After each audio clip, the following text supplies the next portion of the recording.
Welcome back to Wow Drama Stories, where you get all the drama from a safe distance. Special shout out to everybody on the road right now. Thank you for allowing me to keep you company. May you reach your destination safe and sound and soon. Let's get on to our stories. A man writes about his narcissistic mother-in-law and her very serious condition. Well, let me tell you, it's going to blow your mind when you find out what was wrong with mother-in-law. And in story number 2, look for the timestamp to that one in the description box. In that story, a woman wants to know, am I the a-hole for calling out my mother-in-law's lies and making her admit them in front of the whole family? Let's kick off with story number 1, that narcissistic mother-in-law. Opie writes, here's the context. My wife, 34, and I, 34, live together a long distance away from my mother-in-law, 55 years old. We have no children. My mother-in-law lives with her husband and her son, 28-year-old, my wife's little brother. Because of the pandemic, my wife hasn't been able to visit my mother-in-law for 3 years. They've talked on the phone, and my mother-in-law sounded like she's having some health issues lately. Yesterday, my father-in-law called my wife to tell her that her mother's health issues are becoming, quote, serious, unquote, and she's getting worse, to the point of saying, quote, farewell, unquote, as if she was dying. Quote, take care of our children, unquote. You get the idea. Leaving my wife extremely concerned about her mom. A few hours later, my wife was finally able to talk to my mother-in-law on the phone. And indeed, she sounded sick, sad, and remarked that she wanted to see my wife because she missed her. She also said that her brother was resentful at her because she hadn't visited them in a long time. Which is curious because my wife and her brother never spoke on the phone, and he didn't even attempt to call her. My wife ended up crying, feeling super guilty, and was already considering the idea of traveling next weekend. It's an 8-hour journey on a bus. Do you know what my mother-in-law's, quote, serious, unquote, health issue was? Constipation. That was it. And she was feeling better already because that day she had finally been able to empty her bowels. At that point, I felt really mad because my mother-in-law is a narcissistic mom who has a long history of being able to put everyone against my wife and manipulate her to feel guilty because she hasn't been able to travel to see her. My wife is a teacher and has a lot of work lately. She's clearly stressed. We haven't even had time to spend together. And my mother-in-law calls her on the phone not only to make her feel guilty, but also to put her dad and her brother against her. I also have to add that my wife is overweight and my mother-in-law doesn't like this. She has a long history of cruelly fat-shaming my wife to the point of causing her orthorexia, which instead of helping my wife only worsens her overweight issues because of the rebound effect this has caused. I'm saying this because during the last phone conversation, when my wife was crying, my mother-in-law ended up telling her, quote, I don't care about your appearance. I love you, no matter how you look, unquote. Of course, I didn't say anything when my wife told me about this, but my sister did. She had a long conversation with my wife, after which my wife discarded the idea of traveling and understood that she was being manipulated by my mother-in-law. The thing is, my wife still wants to travel to see my mother-in-law for next vacation for a few days. Winter vacations in this hemisphere lasting 2 weeks, but I don't want to.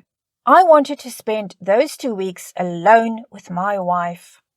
I know I'm being selfish because my wife just wants to go see her mom for a few days, not for 2 entire weeks. I'm also afraid that if I let my wife go there alone, my mother-in-law will find another excuse to make her feel guilty or fat-shame her again. Then again, of course I won't try to talk my wife into not traveling. I think I'll go with her and try to endure those days for the sake of our vacations. Update. As expected, my mother-in-law is feeling much better and is acting like nothing happened. She's been talking to my wife on the phone and via Zoom, and you could say they're in a, quote, honeymoon, unquote, phase. Also, she had an argument with her husband. Nothing important, just arguments about my father-in-law buying too much food. And she complained about this with my wife, probably in an attempt to put her against my father-in-law. As you can now notice, my mother-in-law has a bad habit of looking for, quote, allies, unquote, every time she has an argument with someone. She does this to me all the time whenever I visit her, telling me about how, quote, terrible, unquote, her husband is, and the things she hates about him. I feel sad for my father-in-law because he never does this to her and always keeps things to himself whenever he and my mother-in-law have an argument. Luckily, my wife has learned to stay neutral. Well, Opie, to be fair to your mother-in-law, the woman sounds so full of crap that I'm not surprised that she thought she was dying when it started coming out her ears. Clearly, she's very manipulative and also very passive-aggressive, and that was really a mean thing to do to your wife. And I can understand why your wife, and by the way, your wife sounds like a very soft-hearted person. I can understand why she felt guilty. And of course, that's exactly what your mother-in-law intended. But let's hear what other people have to say about this. Someone writes, can you convince your significant other to see a therapist to learn the tools she needs to protect and defend herself from such a manipulative person? I'm so sad she doesn't have the mother she deserves. No one should be subjected to such poor behavior. And to this OP replies, she wants to see a therapist, but she has no time these days because of her job. She has learned how to deal with her mom's manipulation attempts, partly thanks to the book she's reading, and also thanks to my sister's advice. However, this has been the worst thing my mother-in-law has ever done to her. Never before had she used death as a manipulation tool. Let's get a final comment before we move on to story number 2. Someone writes, stay in a hotel. Spend as much time away from mother-in-law's house as possible. Do activities with mother-in-law outside of her home. Have your own vehicle. When you do go to mother-in-law's house, stick to your wife like glue. If mother-in-law starts, step in. You can be her hero. Mother-in-law makes a comment about her weight and you tell mother-in-law, quote, mother-in-law, she's perfect just the way she is. I think she's beautiful, unquote. Counteract the negativity. When mother-in-law bristles or starts to get out of hand at losing her punching bag, then you end the interaction. Protect her.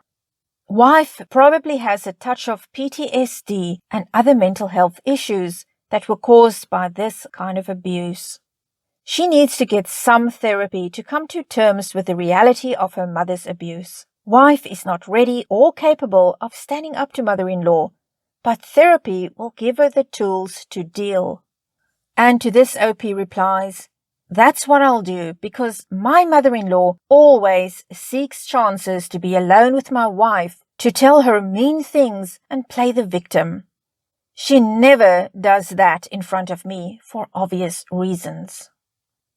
Well, it sounds to me like mother-in-law really overplayed things this time, and I think her daughter's eyes are starting to open in a way that they've never opened before. And it certainly helps that there's a distance between them. This will allow her to heal and find her strength without her mom being physically around her and working against her. On to story number 2. OP writes, mother-in-law's family likes to treat me like absolute crap for, quote, keeping her grandkids from her, unquote. In reality, mother-in-law is welcome to visit, but doesn't want to because she would have to stay in a hotel. She chooses to never video chat or call, so she has only seen my 5-year-old once and never met my 3-year-old until now. Mother-in-law also doesn't invite us to visit because she claims her husband doesn't want us in their house. I always thought that made him sound like a controlling douche, but whatever. We are currently in her state for a wedding. Recently, I got crap from mother-in-law's dad about how it isn't right and we should come and see her. I replied that we aren't invited as her husband doesn't want us in the house. Well, mother-in-law's dad is a gossip, so that got around to the whole family. And mother-in-law's husband was pissed and said he never said that. Mother-in-law said it might be a misunderstanding and we should let it go. At this point, I realized she had lied about something. I said it wasn't a misunderstanding on my end, as I had clearly heard her say it. Mother-in-law's husband snapped at me that while he wouldn't enjoy us visiting, he would never be controlling like that with his wife's son. Mother-in-law once again said, let's move on. I refused and said she had told me that, so right now she needs to explain. Mother-in-law finally admitted that he never actually said it. But she knew how much he would hate having us in his house, and it made her sad, so she didn't want to invite us. She then got some crap from the family about being a bad mom and lying. Mother-in-law is currently furious with me. She says I should have let her change the subject, that I made her look bad, and that I took what she said too literally. Well, OP, I can understand why you are not fond of your mother-in-law. I really can't stand it when people lie like that and they make somebody else look bad, using somebody else as an excuse for why they haven't done something or they have done something, and that person is actually not responsible at all.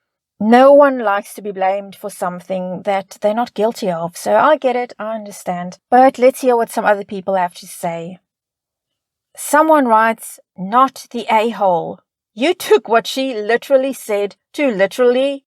Were you just supposed to ignore what she said and invite yourself over to a different state with small children? She wants to be the victimized grandma who never sees the kids and never has to make an effort to see them. You probably didn't, quote, help, unquote, your relationship with her, but kind of doesn't seem like much of a loss anyway. Let's get another comment and a reply from OP. Not the a-hole. It sounds like your mother-in-law was trying to manipulate the situation and make herself out to be a victim. All you did was ask for clarification and get the truth. Even the rest of the family agrees with you. She's just looking for someone else to blame for her crappy behavior. Not the a-hole, but does father-in-law really don't like you around, or is this another lie she told you? To this, OP replies, no, that part is true, and he admitted it, but said he would suck it up for her. He isn't my husband's dad, doesn't seem to like us, and can't stand kids. Let's get one final little comment. Not the a-hole for calling her out on her lie. But why can't you stay at a hotel when you visit just like you expect her to? Well, that is a pretty good question. Why not just stay at a hotel? Nobody wants to stay over in somebody's home when they know that that person is sucking it up and just tolerating their presence. So why not make it easier on everyone and not actually stay with mother-in-law and her husband? Well, we've come to the end of another installment of Wow Drama Stories. If you did like this, please give it a thumbs up and consider subscribing and hit the notification bell so that you know when I upload again. Until next time, wishing you a drama-free life.